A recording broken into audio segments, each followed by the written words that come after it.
പ്രിയപ്പെട്ടവരെ, നമസ്കാരം. Indira Gandhi national open യൂണിവേഴ്സിറ്റിയുമായി ബന്ധപ്പെട്ട് പരീക്ഷാ കാലമാണ് ഇപ്പോൾ നടന്നുകൊണ്ടിരിക്കുന്നത്.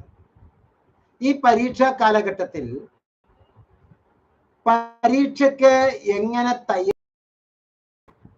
പരീക്ഷയ്ക്ക് തയ്യാറാകുമ്പോൾ നമ്മൾ ശ്രദ്ധിക്കേണ്ട കാര്യങ്ങൾ എന്തൊക്കെയാണ്? ഇഗ്നോയിലെ പരീക്ഷകളുടെ പാറ്റേൺ എന്തൊക്കെയാണ്? പാസ്സാകേണ്ടതുണ്ട് എന്നീ 5 കാര്യങ്ങളാണ് ഇന്നത്തെ വീഡിയോയിൽ നമ്മൾ സവിസ്തരം പ്രതിപാദിക്കുന്നത്. പ്രിയപ്പെട്ടവരെ, സാധാരണ നമുക്കെല്ലാവുന്നത് പോലെ ലോകോത്തര നിലവാരമുള്ള, ലോകം മുഴുവനും ആദരിക്കപ്പെട്ടിരിക്കുന്നത് ലോകത്തിലെ ഏറ്റവും വലിയ ഓപ്പൺ സർവകലാശാല എന്നാണ്. അതുപോലെ തന്നെ ഓരോ ഇൻസ്റ്റിറ്റ്യൂഷനെയും, ഓരോ കോളേജുകൾക്കും, ഓരോ യൂണിവേഴ്സിറ്റികൾക്കും സ്ഥാനം, പേര്, റാങ്ക് കൊടുക്കുന്ന ഒരു പ്രസ്ഥാനമാണ് national assessment and accreditation council അഥവാ നാക്.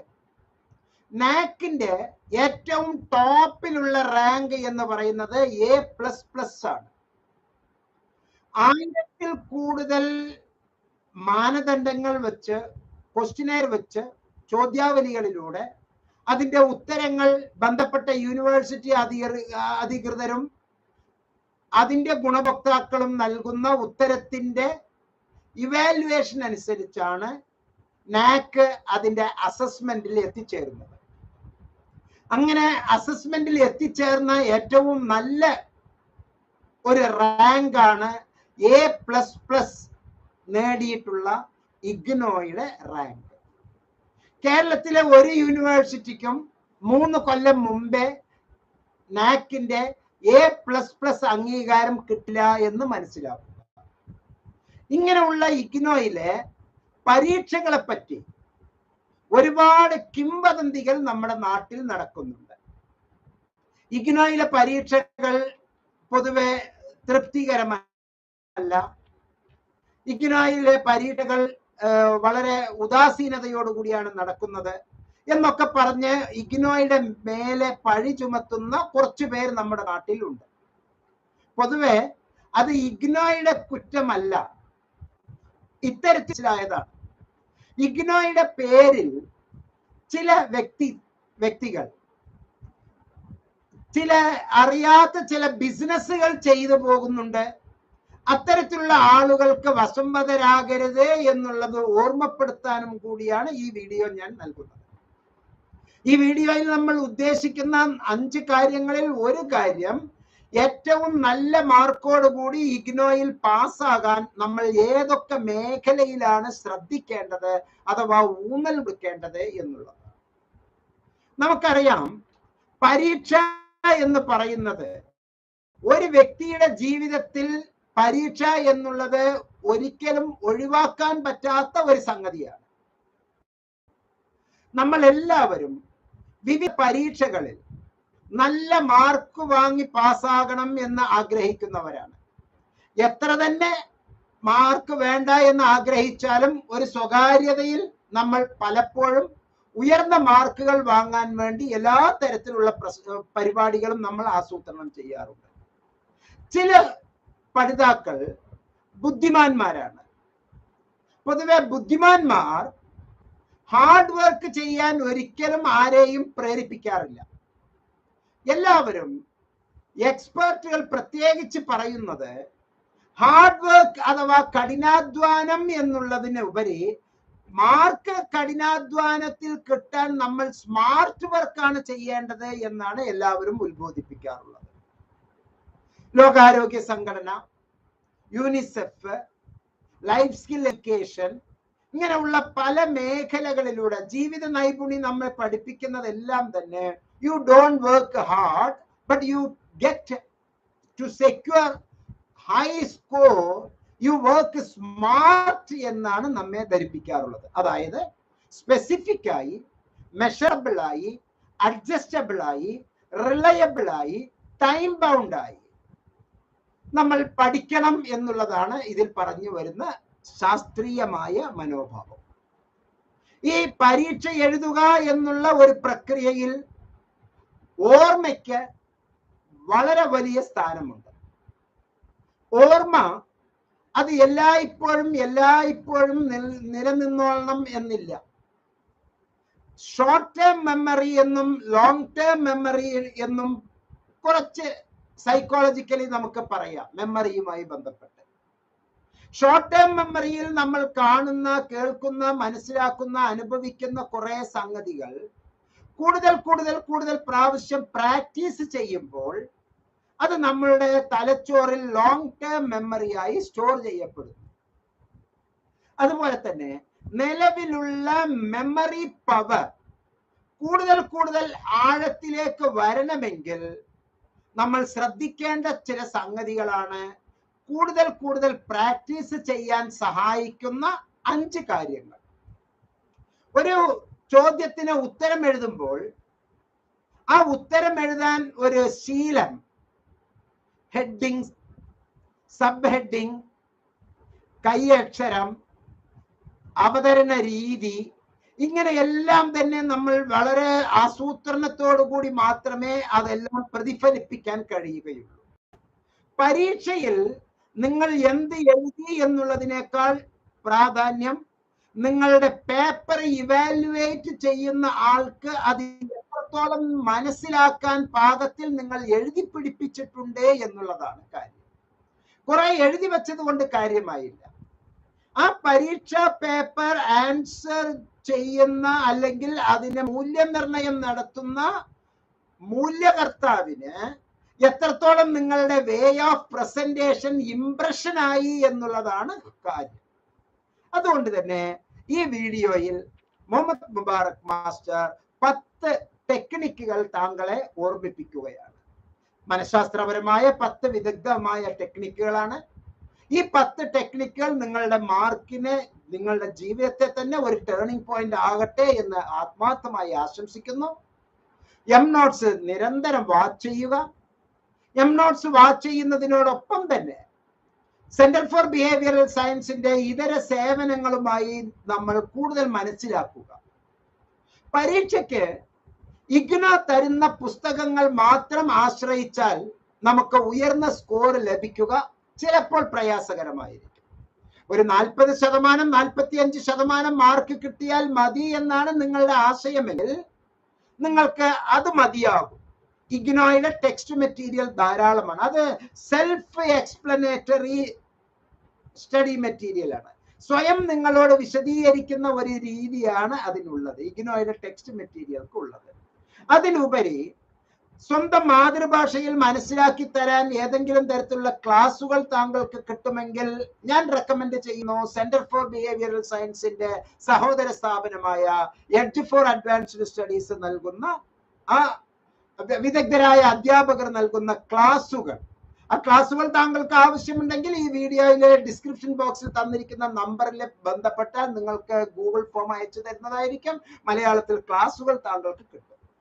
അതുപോലെ തന്നെ നമ്മുടെ ജീവിതത്തിലെ ഓർമ്മ നിലനിൽക്കാൻ, കൂടുതൽ പഠിക്കാൻ വെറും ഇഗ്നോയുടെ ടെക്സ്റ്റ് മെറ്റീരിയൽ മാത്രം പോരാ, അതിനോടൊപ്പം തന്നെ റെഫറൻസ് മെറ്റീരിയലായി നമ്മുടെ മുമ്പിൽ മറ്റു പലതും ഉണ്ടെങ്കിൽ നല്ലതാണ്. റെഫറൻസ് മെറ്റീരിയൽ എന്നാണ് ഞാൻ പറഞ്ഞത്, റെഫറൻസ് ബുക്ക് എന്നല്ല. റെഫറൻസ് മെറ്റീരിയലിന്റെ കൂട്ടത്തിൽ നമുക്ക് പലതും ഉൾപ്പെടുത്താൻ പറ്റും. ആ ഉൾപ്പെടുത്താൻ പറ്റുന്നതിൽ ഒരു സംഗതിയാണ് ലേബർ ഇന്ത്യ മോഡലിലുള്ള റെഫറൻസ് മെറ്റീരിയൽ. ആ ലേബർ ഇന്ത്യ മോഡലിലുള്ള റെഫറൻസ് മെറ്റീരിയൽ നിങ്ങളുടെ മുമ്പിൽ 10 കാര്യങ്ങളെ, അതിലുപരി 12 കാര്യങ്ങളെ നിങ്ങളെ പ്രതിഫലിപ്പിക്കുന്നു. ഒന്ന്, അത് പൂർണ്ണമായി ഇഗ്നോ ബുക്കിനെ അടിസ്ഥാനപ്പെടുത്തിയുള്ളതാണ്.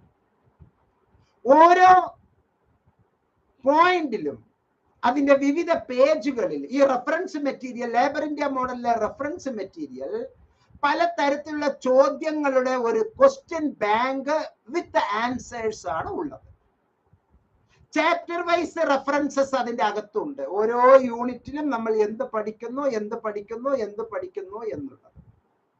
പൊതുവെ നമ്മുടെ പരമ്പരാഗത യൂണിവേഴ്സിറ്റികളിൽ നിന്ന്, കോളേജുകളിൽ നിന്ന്, സ്കൂളുകളിൽ നിന്ന്, +2 അതേപോലെ തന്നെ ഡിഗ്രി പഠിച്ചു വന്നിട്ടുള്ളവർക്ക് അവിടെ എല്ലാം തന്നെ പോർഷൻസ് കുറച്ചുകൂടി ചുരുക്കി പ്രാധാന്യമുള്ളത് ഇന്നതാണ് എന്ന് HODമാർ, അധ്യാപകർ, പ്രൊഫസേഴ്സ് നമ്മളുടെ അടുത്തേക്ക് ചെറുതായി പരീക്ഷയ്ക്ക് തയ്യാറാകാനുള്ള രൂപത്തിൽ ആ പോർഷൻസിനെ ഒന്നും കൂടി ചുരുക്കിയിട്ട് നമ്മുടെ മുമ്പിൽ കൊണ്ടുവന്ന് തരാറുണ്ട്.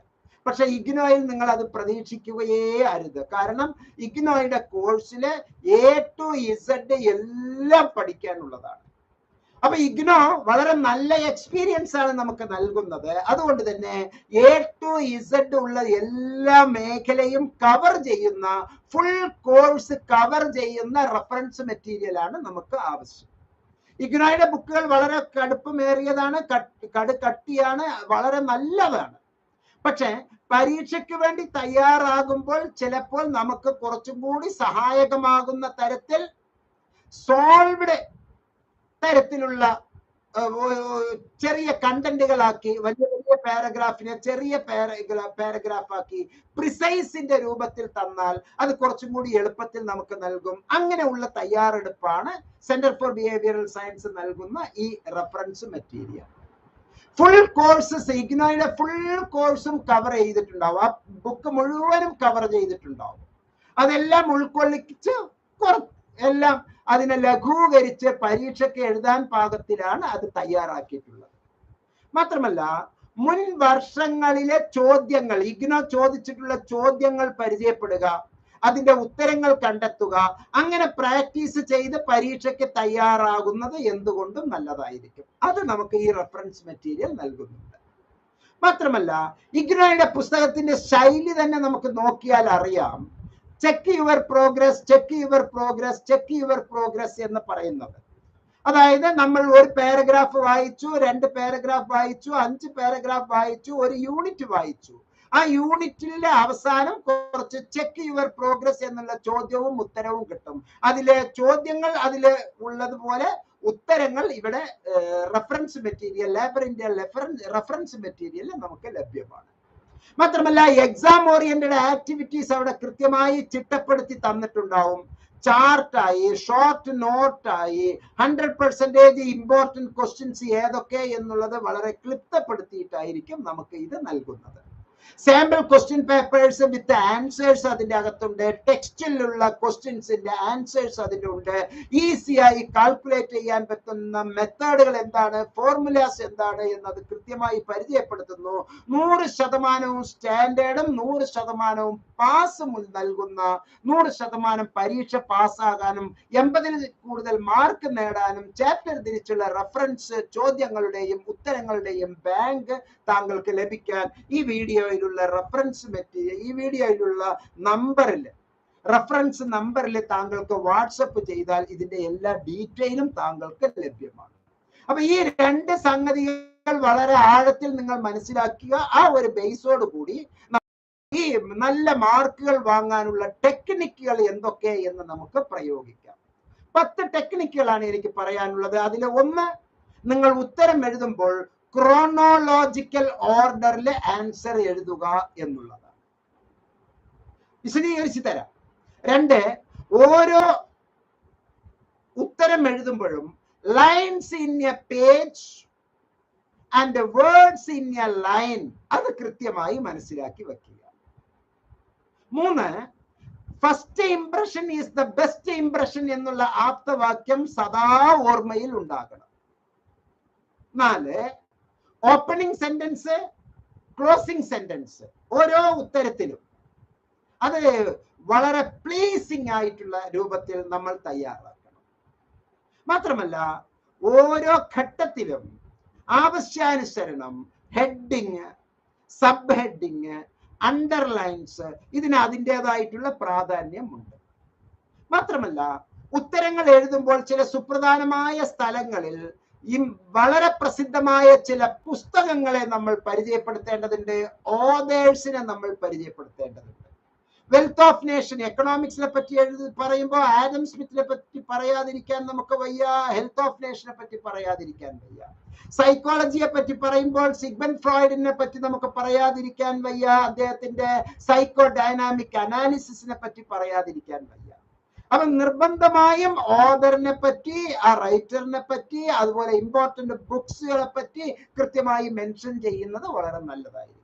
മാത്രമല്ല, ഒരു ഉത്തരം എഴുതുന്ന ആ ഒരു പരീക്ഷയാണ് നിങ്ങളുടെ ജീവിതത്തിലെ ഏറ്റവും ഇമ്പോർട്ടന്റ് ആയിട്ടുള്ള ഘടകം. മറ്റൊന്നിനും ആ 3 മണിക്കൂറിൽ സ്ഥാനമേ ഇല്ല. അവിടെ ഉള്ള ഓരോ ഫ്രാക്ഷൻ ഓഫ് ടൈമും, സെക്കൻഡിന്റെ ഓരോ അംശവും നിങ്ങൾക്ക് വളരെ വളരെ വളരെ വാല്യബിൾ ആയതുകൊണ്ട് you must attend all the questions. എല്ലാ ചോദ്യങ്ങൾക്കും നിങ്ങൾ ഉത്തരം എഴുതണം. 10 എണ്ണം തന്നിട്ട് 6 എണ്ണം എഴുതാൻ പറയുന്ന സന്ദർഭത്തിൽ നിങ്ങൾ 6 എണ്ണം എഴുതി 4 എണ്ണം കിട്ടിയാലും മതി എന്ന് വിചാരിക്കരുത്. 10 എണ്ണം 6 എണ്ണം എഴുതാൻ പറയുന്ന സന്ദർഭത്തിൽ 10 എണ്ണം തന്നിരിക്കുന്ന ഈ വേളയിൽ 6 എണ്ണം എഴുതി കഴിഞ്ഞ് അഡീഷണൽ 1ഓ 2ഓ കൂടി എഴുതാനുള്ള സമയം മോക്ക് ടെസ്റ്റിലൂടെ നിങ്ങൾ കണ്ടെത്തണം. അങ്ങനെ 7 എണ്ണം എഴുതുമ്പോൾ അതിൽ ഏറ്റവും ബെസ്റ്റ് ആയിട്ടുള്ള 6 എണ്ണത്തിന്റെ മാർക്കുകൾ കിട്ടും. ഞങ്ങൾ BSc മാത്സ് ഒക്കെ പഠിക്കുമ്പോൾ 125 മാർക്കാണ് മൊത്തം ക്വസ്റ്റ്യൻസ് തരിക. 75 മാർക്കാണ് മാക്സിമം മാർക്ക്. അനുവദിക്കപ്പെട്ട സമയം 3 മണിക്കൂർ. ഞങ്ങൾ സ്പീഡ് ആൻഡ് അക്യുറസിയുടെ ആളുകളാണ് മാത്തമാറ്റിക്സുകാർ.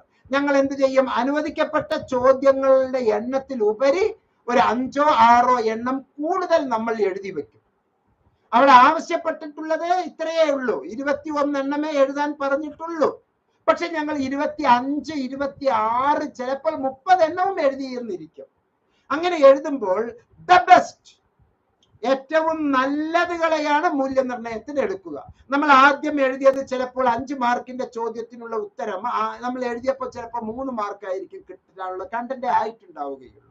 രണ്ടാമത്തെയും മൂന്നാമത്തെയും ചിലപ്പോൾ 3 മാർക്കോ 4 മാർക്കോ ആയിട്ടുണ്ടാവും. അങ്ങനെ നമ്മൾ 23ാമത്തെയും 24ാമത്തെയും എഴുതുമ്പോൾ ചിലപ്പോൾ 4.5 മാർക്ക് 5 മാർക്കിനുള്ള കണ്ടന്റുകൾ ആയിരിക്കാം, പറയാൻ പറ്റില്ല.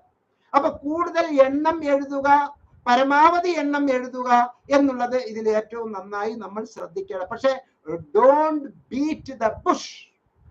വെറുതെ പുല്ലടിച്ച് കാടടിച്ച് കൂട്ടുന്നത് പോലെ വെറുതെ കുറെ ബടായി അടിച്ചു കൂട്ടരുത്. കാര്യമാത്ര പ്രസക്തമായത് മാത്രമേ നമ്മൾ എഴുതാവൂ. മുൻ വീഡിയോയിൽ എങ്ങനെയായിരിക്കണം അതിലെ കണ്ടന്റ് എന്ന് ഞാൻ വളരെ വിസ്തരിച്ച് പറഞ്ഞിട്ടുണ്ട്.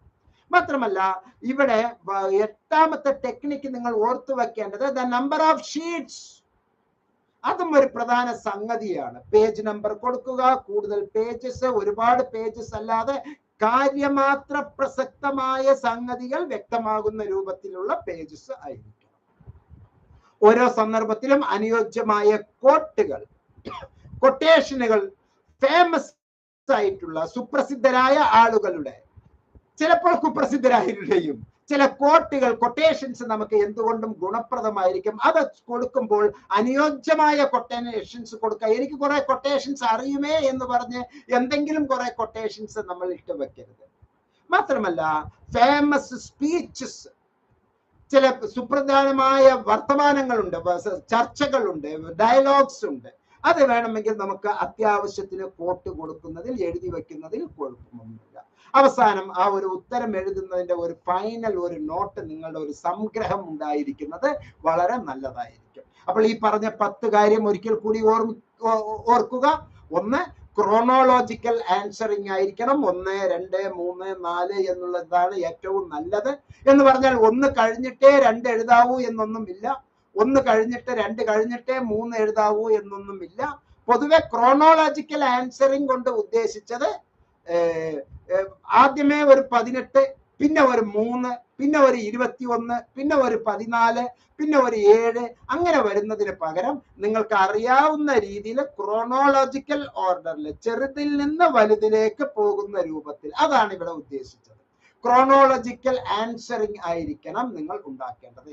ക്രോണോളജിക്കൽ ഓർഡറിലായിരിക്കണം ഉണ്ടായിരിക്കേണ്ടത്. ഒരു കാരണവശാലും ഇത്തരത്തിലുള്ള ഈ ചിന്തകളിലൂടെ നിങ്ങൾ പോകുമ്പോൾ ഉറപ്പാണ് ഈ സൈക്കോളജിക്കൽ ടെക്നിക്ക് താങ്കൾക്ക് ലഭിക്കാൻ ഉദ്ദേശിക്കുന്ന മാർക്കിന്റെ താങ്കൾക്ക് എഴുതി പിടിപ്പിച്ച് വാങ്ങാൻ കഴിയുന്ന മാർക്കിന്റെ 20% കൂടുതൽ ചെയ്യാനുള്ള പ്രായോഗികമായിട്ടുള്ള ഗുണങ്ങളാണ്, പ്രായോഗികമായിട്ടുള്ള ടെക്നിക്കുകളാണ്, പ്രായോഗികമായ ടെക്നിക്കൽ നോ ഹൗ ആണ് ഞാൻ ഇത് താങ്കളെ ഓർമ്മിപ്പിക്കുന്നത്.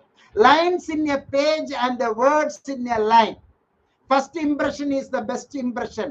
Opening sentence and closing sentence, heading, sub heading, underlining, mention important books and writers, ഇതെല്ലാം വളരെ വളരെ ഇമ്പോർട്ടന്റ് ആണ് എന്ന് മനസ്സിലാക്കുക.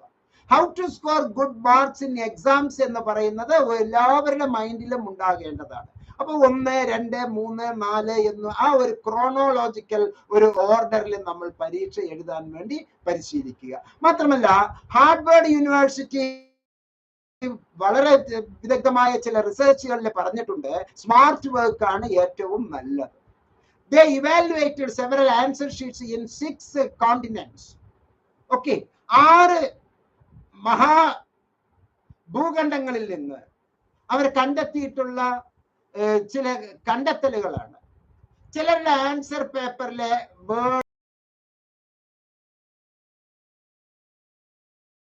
വായിക്കല്ല. The only difference was in the number of lines used on a page.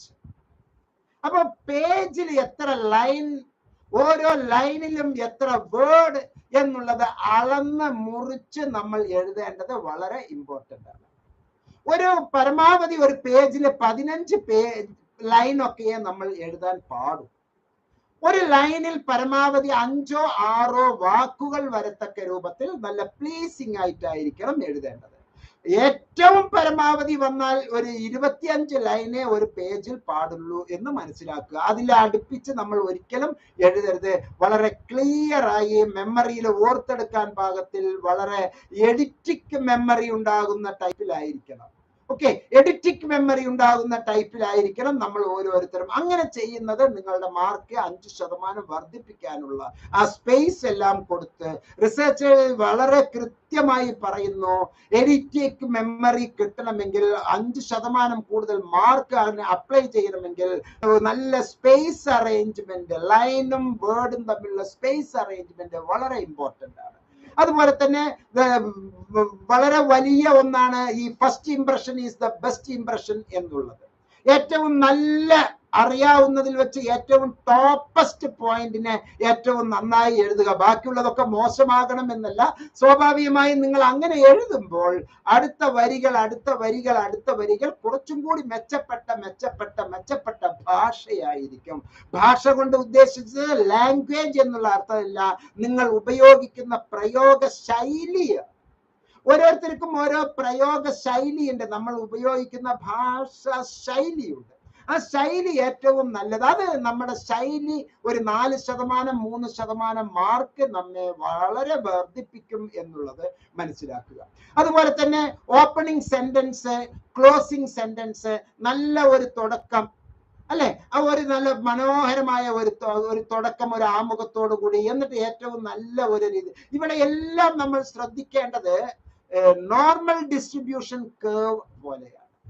Normal distribution curve പ്രകൃതി മൊത്തം അങ്ങനെയാണ്. Normal distribution curve പോലെയാണ്. ചെറുതിൽ നിന്ന് തുടങ്ങി നേരെ വലുതായി ഏറ്റവും പീക്കായി, ആ പീക്കിൽ നിന്ന് ചെറുതായി ഇറങ്ങി വന്ന് പിന്നെ ആ ടെയിൽ പോലെ, വാല് പോലെ ഇങ്ങനെ നീണ്ടു പോകുന്ന ആ നോർമൽ ഡിസ്ട്രിബ്യൂഷൻ കർവ്. ആ നോർമൽ ഡിസ്ട്രിബ്യൂഷൻ കർവ് എന്ന് പറയുന്നത് 2 കങ്കാരു ഇങ്ങനെ ഒന്നിച്ച് നിൽക്കുന്നു എന്നുള്ളതാണ്.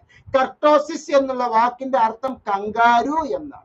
കർട്ടോസിസ് ആണ് ഈ നോർമൽ ഡിസ്ട്രിബ്യൂഷൻ കർവ്. കർട്ടോസിസ് ആണ് അതിന്റെ ഷേപ്പ് എന്ന് പറയും. അത് 2 കങ്കാരു ഇങ്ങനെ മുഖാമുഖം നിൽക്കുന്നത് പോലെ നമ്മൾ ചെറുതിൽ നിന്ന് വലുതിലേക്ക് എത്തി നമ്മുടെ ഏറ്റവും നല്ല പീക്ക് ലെവലിലെത്തി അവിടുന്ന് മനോഹരമായ രൂപത്തിൽ കുറച്ച് കൊണ്ടുവന്ന് നമ്മൾ വർത്തമാനം കുറച്ച് കൊണ്ടുവരും. അങ്ങനെയുള്ള ഒരു മനോഹരമായ ഒരു ശൈലി, അങ്ങനെ ഒരു ഓപ്പണിംഗ് സെന്റൻസും ഒരു ക്ലോസിംഗ് സെന്റൻസും വളരെ മനോഹരമായിട്ട് നമ്മൾ അത് വെക്കണം. ഇത് സ്വാഭാവികമായും ഒരു എസ്സേ ടൈപ്പ് ക്വസ്റ്റ്യൻസിനൊക്കെയാണ് ഇങ്ങനെ പ്രയോഗിക്കേണ്ടത്. ഷോർട്ട് ആൻസർ ക്വസ്റ്റ്യൻസിനെല്ലാം വളരെ സിമ്പിൾ ആയിട്ടുള്ള ഡയറക്റ്റ് ആൻസർ തന്നെ കൊടുക്കണം. അവിടെ എന്ത് വിചാരിക്കും, ഇവിടെ എന്ത് വിചാരിക്കും എന്ന് വെറുതെ പെട്ടി അടിക്കരുത്. കൃത്യമായ ഉത്തരം നമ്മൾ അതിലെ ഭംഗിയാക്കി കൊടുക്കുക. എസ്സേ ടൈപ്പ് ക്വസ്റ്റ്യൻസിനും പാരഗ്രാഫ് ടൈപ്പ് ക്വസ്റ്റ്യൻസിനും നല്ല മനോഹരമായിട്ടുള്ള ഹെഡിങ്സ്, സബ് ഹെഡിങ്സ് ഒക്കെ കൊടുക്കാം. അത് എസ്സേ ആണെങ്കിലും പാരഗ്രാഫ് ആണെങ്കിലും ഷോർട്ട് ക്വസ്റ്റ്യൻസ് ആണെങ്കിലും നമുക്ക് നല്ല യഥാർത്ഥ ക്രീം ആ ഉത്തരത്തിലെ ആ ചോദ്യത്തിനുള്ള ഉത്തരത്തിലെ ഏറ്റവും ഇമ്പോർട്ടന്റ് ആയിട്ടുള്ള പോയിന്റിന് നമ്മൾ അണ്ടർലൈൻ ചെയ്ത് കൊടുക്കുക. ചിലത് കൊട്ടേഷൻസ് കൊടുക്കേണ്ടി വരികയാണെങ്കിൽ ആ ഒറ്റ വരി അല്ലെങ്കിൽ അതിനൊന്ന് നമ്മൾ മാർക്ക് ചെയ്ത് വെക്കുന്നത് ആ മാർക്ക് റിമാർക്ക് ആകാതെ നോക്കണം. ചെയ്ത് ആവേശം മൂത്ത് ഒരുപാട് ആക്കി പോകരുത്. പെൻസിൽ കൊണ്ട് ഒരു അണ്ടർലൈൻ കൊടുക്കുക. ചില ഇമ്പോർട്ടന്റ് ആയിട്ടുള്ള പോയിന്റിനെ നന്നായിട്ട് ഒരു ബോക്സിന്റെ അകത്തേക്ക് കൊടുത്തു വെക്കുക. ഒരു ബോക്സിന്റെ അകത്ത് നിങ്ങളുടേതായിട്ടുള്ള ഒരു കണ്ടെത്തൽ എന്നുള്ള നിങ്ങൾ അവിടെ ഒരു മാർക്ക് ഉണ്ടാക്കി വെക്കുക. നിങ്ങളുടേതായിട്ടുള്ള ഒരു മാർക്ക്. അങ്ങനെയാണ് നിങ്ങൾക്ക് സ്കോർ അഥവാ മാർക്കുകൾ കിട്ടേണ്ടത്. അല്ലെങ്കിൽ നിങ്ങൾക്ക് അത് ഏറ്റവും വലിയ ഒരു റിമാർക്കായി തീരും എന്ന് മനസ്സിലാക്കുക. ഇൻവിജിലേറ്ററുടെ മൈൻഡിനെ സ്വാധീനിക്കുന്ന തരത്തിലുള്ള നല്ല സൂപ്പർ ആയിട്ടുള്ള ഹെഡിങ്, സൂപ്പർ ആയിട്ടുള്ള സബ് ഹെഡിങ്, ഏറ്റവും അനുയോജ്യമായിട്ടുള്ള പോയിന്റുകളെ നിങ്ങൾക്ക് അറിയാവുന്നത് മനോഹരമായിട്ട് എഴുതി വെക്കുക. വെറുതെ എന്തെങ്കിലും ലാത്തി അടിക്കരുത്, പെട്ടിയടിച്ച് വെക്കരുത്. അത് ഏറ്റവും പ്രാധാന്യത്തോടു കൂടി ശ്രദ്ധിക്കരുത്. നല്ല കളറുകൾ ഒക്കെ വേണമെങ്കിൽ കളർ പെൻസിലൊക്കെ നമുക്ക് ഉപയോഗിക്കുന്നതിൽ, കളർ പേന ഉപയോഗിക്കുന്നതിൽ തെറ്റൊന്നുമില്ല. അത് അലൗഡ് ആണ്. ഓക്കെ.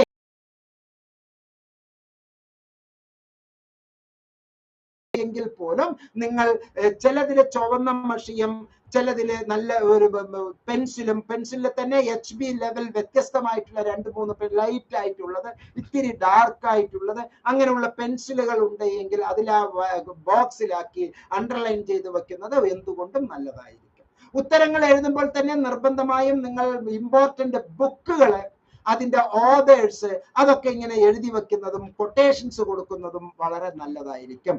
മുൻപ് എന്തൊക്കെ കടന്നു പോയിരുന്നു, അതുപോലെ തന്നെ ഇൻവെർട്ടഡ് കോമ കൊടുക്കുന്നത് അതെല്ലാം കുറച്ചും കൂടി രസകരമാണ്. അതുപോലെ പിക്ചർ ആയിട്ട് അവതരിപ്പിക്കുന്നത്, ബുള്ളറ്റ് കൊടുത്ത് അവതരിപ്പിക്കുന്നത്, അതെല്ലാം തന്നെ നിങ്ങളുടെ സ്കോർ 2-3 മാർക്കുകൾ, 5 മാർക്കിന്റെ ഉത്തരത്തിന് 5 മാർക്ക് പൂർണ്ണമായി വാങ്ങാനുള്ള കപ്പാസിറ്റി നിങ്ങളുടെ പ്രവർത്തനത്തിൽ ഉണ്ടാകണം. ഇതെല്ലാം ചെയ്യുമ്പോൾ പരീക്ഷാ ഹാളിൽ ഞാൻ അപ്പോൾ ചെയ്യാമെന്നല്ല, വീട്ടിൽ അതിനു മുമ്പേ ഒരു 3-4 പ്രാവശ്യം മോക്ക് ടെസ്റ്റ് നടത്തിയിട്ടുണ്ടാകണം. എക്സാം നമ്മൾ നടത്തിയിട്ടുണ്ടാകണം. ഒരു മോഡൽ എക്സാമിനേഷൻ, നമ്മുടെ നാടൻ ഭാഷയിൽ അതാണല്ലോ പറയുക. മോഡൽ എക്സാമിനേഷൻസ് നടത്തിയിട്ടുണ്ടാവണം, മോക്ക് എക്സാമിനേഷൻസ് നടത്തിയിട്ടുണ്ടാകണം. പരീക്ഷയ്ക്ക് മുമ്പ് ചുരുങ്ങിയത് ഓരോ വിഷയത്തിലും ഒരു 3 മോക്ക് ടെസ്റ്റ് എങ്കിലും നിങ്ങൾ നടത്തിയിട്ടുണ്ടാകണം. അതുണ്ടെങ്കിലാണ് നിങ്ങൾക്ക് ഏറ്റവും നല്ല ചില സംഗതികൾ കിട്ടുക. ഓരോ പരീക്ഷയ്ക്കും ആവശ്യമായിട്ടുള്ള, ഓരോ യൂണിറ്റിന് ആവശ്യമായിട്ടുള്ള ചില ഇമ്പോർട്ടന്റ് കൊട്ടേഷൻസ്, കോട്സ് ഒരു 10-15 എണ്ണം ഓർത്തു വെക്കുന്നത് എന്തുകൊണ്ടും നല്ലതാണ്. അത് എന്തെങ്കിലും കൊട്ടേഷൻ ഞാൻ പഠിച്ചു വെച്ചു, അത് ഇന്ന് ഇവിടെ കിടക്കട്ടെ എന്ന് അസ്ഥാനത്ത് ഒരു കാരണവശാലും കയറ്റി വെക്കരുത്. സ്ഥാനത്ത് ഉണ്ടെങ്കിൽ മാത്രം അത് വെക്കുക, അല്ലെങ്കിൽ ജനറലി നിങ്ങൾ വിത്ത്ഡ്രോ ചെയ്തോളൂ. അറ്റൻഡ് ഓൾ ദ ക്വസ്റ്റ്യൻസ് ഏറ്റവും ഇമ്പോർട്ടന്റ് ആണ്. 10 മാർക്കിന്റെ എത്ര എണ്ണം ഉണ്ട്, അത്ര എണ്ണം. 5 മാർക്കിന്റെ എത്ര എണ്ണം ഉണ്ട്, അത്ര എണ്ണം. 20 മാർക്കിന്റെ എത്ര എണ്ണം ഉണ്ട്, അത്ര എണ്ണം. 3 മാർക്കിന്റെ എത്ര എണ്ണം ഉണ്ട്, അത്ര എണ്ണം. 1 മാർക്കിന്റെ എത്ര എണ്ണം ഉണ്ട്, അത്ര എണ്ണം. അത് കൃത്യമായിട്ട് എഴുതി വെക്കുക. അത് 3 മണിക്കൂറിൽ എഴുതാനുള്ളത് നേരത്തെ ടൈം കണക്കാക്കി വെക്കുക, നേരത്തെ സമയം കണക്കാക്കി വെക്കുക. 3 മണിക്കൂറിനുള്ളത് 2.25 മണിക്കൂറിനുള്ളിൽ എഴുതി തീർക്കാനുള്ള തരത്തിൽ നിങ്ങൾ ഒരു 3-4 പ്രാക്ടീസ് ചെയ്താൽ ഞാൻ ഉറപ്പ് പറയുന്നു 3 മണിക്കൂർ എഴുതാനുള്ള പരീക്ഷ 2.25 മണിക്കൂറിൽ എഴുതി തീർക്കാൻ പറ്റും. ബാക്കിയുള്ള 1/4 മണിക്കൂർ വെറുതെ വായി നോക്കിയിരിക്കാനല്ല നമ്മൾ സമയം ചെലവഴിക്കേണ്ടത്, സുഹൃത്തുക്കളെ സഹായിക്കാനല്ല സമയം ചെലവഴിക്കേണ്ടത്. ചെയ്തിട്ടുള്ള ആൻസർ ഷീറ്റ് ഒരു പ്രാവശ്യമെങ്കിലും നമ്മൾ, ഒരു 2 പ്രാവശ്യം വേണം എന്നുള്ളതാണ് എൻ്റെ ഒപ്പീനിയൻ. ഒരു പ്രാവശ്യമെങ്കിലും നമ്മൾ തിരിച്ചു മറിച്ച് നോക്കുമ്പോൾ നമ്മൾ ചെയ്തു വച്ച്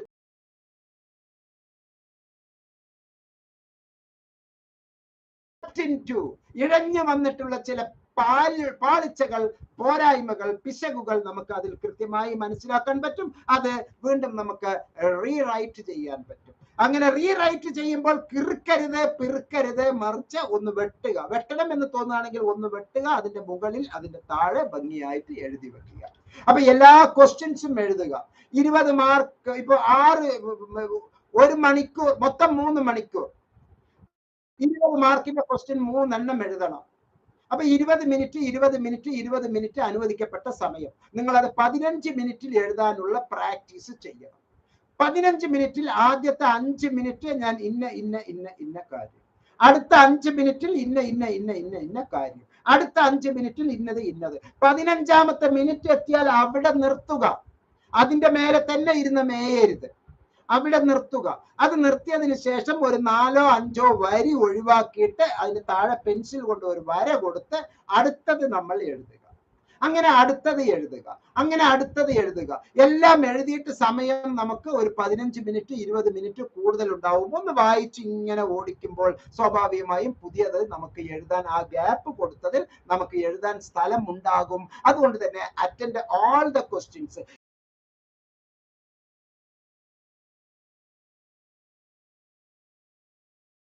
നന്നായിരിക്കും. കാരണം ആദ്യം നമ്മൾ എഴുതിയത് 15 മാർക്കിൽ ചിലപ്പോൾ 8 മാർക്കിനുള്ളതായിരിക്കും.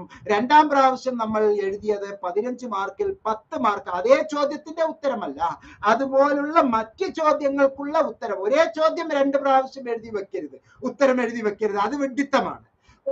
നിങ്ങൾക്ക് അറിയാവുന്ന രീതിയിൽ മറ്റ് ചോദ്യങ്ങൾക്ക് ഉത്തരം എഴുതുക. ചിലപ്പോൾ നിങ്ങൾ ആദ്യം എഴുതിയതിന് 7 മാർക്കും പിന്നീട് അഡീഷണൽ ഒന്ന് എഴുതിയതിന് 8 മാർക്കും കിട്ടുകയാണെങ്കിൽ ആ 1 മാർക്കായിരിക്കും ചിലപ്പോൾ നിങ്ങൾക്ക് കിട്ടിയ മാർക്കുകളിൽ ഏറ്റവും ടോപ്പ്. നിങ്ങളുടെ 55% റാങ്കിലേക്കോ അല്ലെങ്കിൽ നിങ്ങൾക്ക് ഫസ്റ്റ് ക്ലാസ്സിലേക്കോ എത്തിക്കുന്ന ആ ഒരു മാർക്ക്, അവസാനത്തെ ആ ഒരു മാർക്ക് 2 മാർക്ക് ആയിരിക്കും നിങ്ങളുടെ ജീവിതത്തിന്റെ തലവര തന്നെ മാറ്റുന്നത്. അതുകൊണ്ട് തന്നെ അറ്റൻഡ് ഓൾ ദ ക്വസ്റ്റ്യൻസ് എന്നുള്ളത് മനസ്സിലാക്കി വെക്കുക. മാത്രമല്ല നമ്പർ ഓഫ് ഷീറ്റ്സ് അതൊരു മാറ്ററേ അല്ല എന്ന് പറയുന്നവർ, അത് മാറ്റർ ആണ്. നമ്പർ ഓഫ് ഷീറ്റ്സിന് പ്രാധാന്യമുണ്ട്. അത് ഒരു സൈക്കോളജിക്കലായിട്ട് നിങ്ങൾ അനാലിസിസ് നടത്തണം.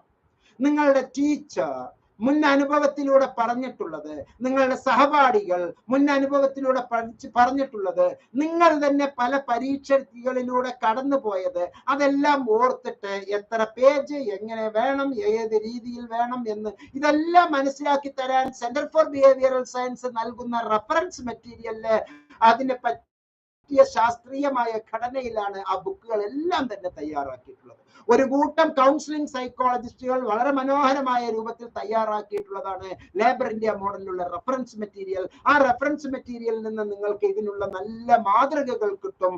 ആവശ്യമുള്ളവർ നിർബന്ധമായും ഈ വീഡിയോയുടെ താഴെ ഉള്ള ഡിസ്ക്രിപ്ഷൻ ബോക്സിലുള്ള നമ്പറിൽ താങ്കൾക്ക് ബന്ധപ്പെടാവുന്നതാണ്. അപ്പോൾ number of pages, number of sheets വളരെ പ്രാധാന്യം അർഹിക്കുന്നു. അതിൽ കൃത്യമായി പേജ് നമ്പറുകൾ കൊടുക്കുക. ഇപ്പോഴും തന്നെ ഷീറ്റ് എന്താണ്, പേജ് എന്താണ് എന്ന് അറിയാത്തവർ നമ്മുടെ ഇടയിലുണ്ട്. ഒരു ഷീറ്റ്, ഒരു പേപ്പർ, ഒരു ഷീറ്റിന് 2 പേജ്, പേജ് 1 പേജ് 2. ഉടനെ തന്നെ പേജ് നമ്പർ എഴുതി പോവുക. അനുവദിക്കപ്പെട്ട സമയങ്ങളിൽ കൃത്യം എല്ലാം ഞാൻ പിന്നെ ചെയ്യാം എന്ന് പറഞ്ഞ് പിന്നീട് ഒന്നും ചെയ്യാതിരിക്കുന്ന ഒരു അവസ്ഥ വരരുത്. എല്ലാം നേരത്തെ തന്നെ ചെയ്യുക. ചെയ്തു കഴിഞ്ഞാൽ കഴിഞ്ഞു എന്നുള്ള ആ ഒരു ഉത്തമ വിശ്വാസത്തിൽ നമുക്ക് മുന്നോട്ട് പോകാം. പ്രിയപ്പെട്ടവരെ, ഏറ്റവും ഇമ്പോർട്ടന്റ് ആയിട്ടുള്ള 9ാമത്തെ ഒരു സംഗതിയാണ് പ്രമുഖർ ഏറ്റവും ഇമ്പോർട്ടന്റ് ആയിട്ട് പറഞ്ഞിട്ടുള്ള ചില കൊട്ടേഷൻസ്, ചില കോട്ടുകൾ. അത് നമുക്ക് സൂട്ടബിൾ ആയിട്ടുള്ള സ്ഥലങ്ങളിൽ ഇന്ന ആളുടെ ഒപ്പീനിയനിൽ ഇന്ന റെഫറൻസ് പ്രകാരം അക്കോർഡിംഗ് ടു ഹിം എന്നൊക്കെ പറഞ്ഞ് നമ്മൾ അതിന് കൃത്യമായി കൊടുത്ത് മനസ്സിലാക്കി വെച്ച് ഡബിൾ ഇൻവെർട്ടഡ് കോമയിലോ അണ്ടർലൈനിലോ ബോക്സിലോ കൊടുത്ത് വളരെ പ്ലീസിംഗ് ആയി നമുക്ക് എഴുതി വെക്കാം. ഇത് എസ്എ ടൈപ്പ് ക്വസ്റ്റ്യനിലും ഷോർട്ട് ആൻസർ ക്വസ്റ്റ്യനിലും നമുക്ക് ചെയ്യാവുന്നതാണ്. പക്ഷെ വരികൾ വെറുതെ കൂടിപ്പോകാതിരിക്കാൻ നമ്മൾ പ്രത്യേകിച്ച് ശ്രദ്ധിക്കണം. എക്സാമ്പിൾ ഞാൻ നേരത്തെ പറഞ്ഞു, ആഡം സ്മിത്ത് എക്കണോമിക്സിൽ നമ്മൾ പറയുന്നത് പോലെ, ലൈൻ ആങ്കർ ഹിസ്റ്ററിയിൽ നമ്മൾ പറയുന്നത് പോലെ, ഡാർവിന്റെ തിയറി നമ്മൾ ബയോളജിയിൽ പറയുന്നത് പോലെ, സിഗ്മണ്ട് ഫ്രോയിഡിനെ നമ്മൾ സൈക്കോളജിയിൽ പറയുന്നത് പോലെ, നമ്മുടെ മെമ്മറിയിൽ ഓർത്തു വയ്ക്കുന്ന ആ ഒരു വ്യക്തിത്വങ്ങളെ എപ്പോഴും നമ്മൾ അതിന്റെ അകത്തേക്ക് ആൻസർ ഷീറ്റിൽ നമ്മൾ എഴുതി വെക്കുന്നത് എന്തുകൊണ്ടായിരിക്കും? മാത്രമല്ല ലൈനിനും ഇടയ്ക്ക് ആവശ്യമായിട്ടുള്ള പേജ് നല്ല കൃത്യമായിട്ടുള്ള സ്പേസ് നമ്മൾ കൊടുക്കുക. നല്ല നല്ല സ്പീച്ചിന്റെ കൊട്ടേഷൻസ് അതിന്റെ അകത്ത് കൊടുക്കുക. ഏറ്റവും മനോഹരമായ രൂപത്തിൽ ആ ഉത്തര പേപ്പറിലെ ഫൈനലിലേക്ക് നമ്മൾ എത്തുക. ഫൈനൽ നോട്ട് വളരെ വളരെ വളരെ ഇമ്പോർട്ടന്റ് ആയിരിക്കണം. എന്നിട്ട് എല്ലാം കൂടി റെഫർ ചെയ്യുക. ഓരോ ചോദ്യത്തിന്റെ ഉത്തരത്തും കഴിയുമ്പോൾ ഓരോ വലിയ വരയായിട്ട് കൊടുക്കുക. അപ്പൊ ഒന്നാമത്തെ ചോദ്യത്തിന്റെ അകത്ത് ഇത്ര, രണ്ടാമത്തെ ചോദ്യത്തിന്റെ ഉത്തരത്തിന്റെ അകത്ത് ഇത്ര, മൂന്നാമത്തെ ചോദ്യത്തിന്റെ ഉത്തരത്തിന്റെ അകത്ത് ഇത്ര, അങ്ങനെ ഓരോന്നിനും ഓരോ ഏരിയ തിരിച്ച് നമ്മൾ, അതിനൊന്നും വലിയ സമയമൊന്നുമില്ല. പെൻസിൽ സ്കെയിൽ വെറുതെ പെൻസിൽ കൊണ്ട് പ്രവറാന്ന് വരച്ചു വിടരുത്. പെൻസിലും സ്കെയിലും വെച്ചിട്ടുള്ള ആ ഒരു സ്പീഡി മൂവ്മെന്റ് നമ്മൾ പലപ്പോഴും ചെയ്തിട്ടുണ്ടെങ്കിൽ, പല ക്ലാസ്സുകളിൽ ചെയ്തിട്ടുണ്ടെങ്കിൽ, അതുപോലെ തന്നെ പല പ്രാക്ടീസ് മോക്ക് എക്സാമിനേഷനിലൂടെ നമ്മൾ ചെയ്തിട്ടുണ്ടെങ്കിൽ നമുക്കത് ഏറ്റവും കൂടുതൽ ഗുണപ്രദമായിരിക്കും എന്ന് മനസ്സിലാക്കുക. ഇത്തരത്തിലുള്ള ഒരുപാട് എഡ്ജ് ഫോർ എല്ലാ ഭാവുകങ്ങളും നൽകുന്നു. നല്ല നല്ല രീതിയിൽ പരീക്ഷകൾ എങ്ങനെ എഴുതാം എന്നുള്ള ഇത്തരത്തിലുള്ള വീഡിയോസ് പരമാവധി ഷെയർ ചെയ്യുക. എല്ലാ നന്മകളും താങ്കൾക്കും താങ്കളെ ചേർന്നവർക്കും ഉണ്ടാകട്ടെ എന്ന് ആത്മാർത്ഥമായി പ്രാർത്ഥിച്ചുകൊണ്ട് ഈ വീഡിയോയിൽ നിന്ന് വിടവാങ്ങുന്നു. സ്നേഹപുരസരം മുഹമ്മദ് മുബാറക് മാസ്റ്റർ. നന്ദി, നമസ്കാരം, ജയ് ഹിന്ദ്.